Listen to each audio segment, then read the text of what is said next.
Hello. Today we're going to talk about parameters and arguments in Python. So far, we've learned how to create functions that perform specific tasks. But what if we want to make our functions more flexible? That's where parameters and arguments come in. A parameter is like an input variable that a function expects when it runs. It's a placeholder that doesn't have a fixed value until we call the function. On the other hand, an argument is the actual value that we provide when we call the function. Let's think about this in a real-life example. Imagine you're using a vending machine. The machine itself is like a function. But before it can work, it needs an input, the button you press to select a drink. Here, the button is the argument, and the machine's mechanism is built with parameters that handle your selection. Now let's look at a simple mathematical example. Suppose we define a formula. The function f of x is defined as 10 times x. In this case, x is called the parameter because it acts as a placeholder. When we replace x with a specific value, like 3, we calculate f of 3 as 10 times 3, which equals 30. Here, 3 is called the argument because it is the actual number we use in the function. Now let's see how this works in Python.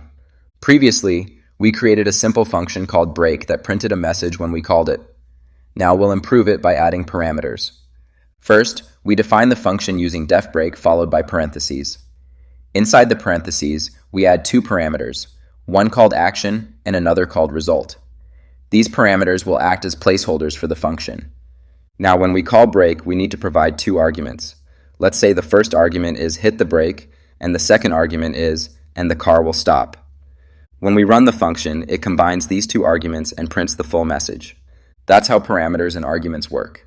Instead of writing the same message every time, we pass different values to make the function more flexible. Let's practice with another example. We'll create a function called myfunction3 that takes two parameters, wish and country. This function will print a sentence like, I'd like to go to Korea. When we call myfunction3, we provide the first argument as, I'd like to go to, and the second argument as Korea. The function then prints the combined message. We can call the same function again with different arguments to create sentences like, I'd like to visit Spain, or I'd like to live in Australia. By using parameters, we can reuse the same function to generate multiple variations of a message.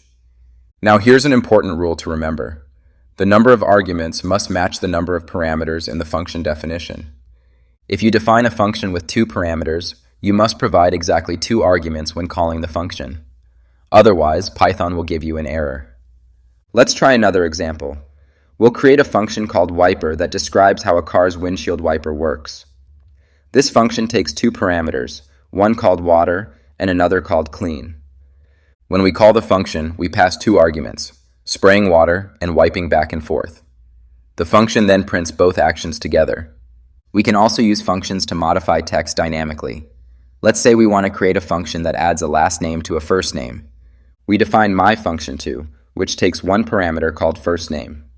Then, inside the function, we combine the first name with the last name Kennedy and print it. Now, whenever we call the function with different first names, it prints names like John Kennedy or Jacqueline Kennedy. Let's try a different example using math calculations. We'll create a function called myfunction that takes two numbers as parameters.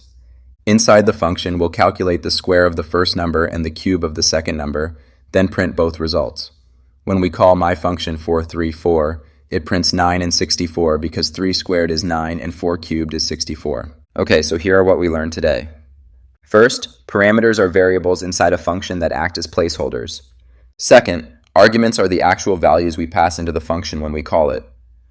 Third, using parameters allows us to write flexible and reusable functions instead of repeating the same code multiple times. By mastering parameters and arguments, you'll be able to write more dynamic and powerful Python programs.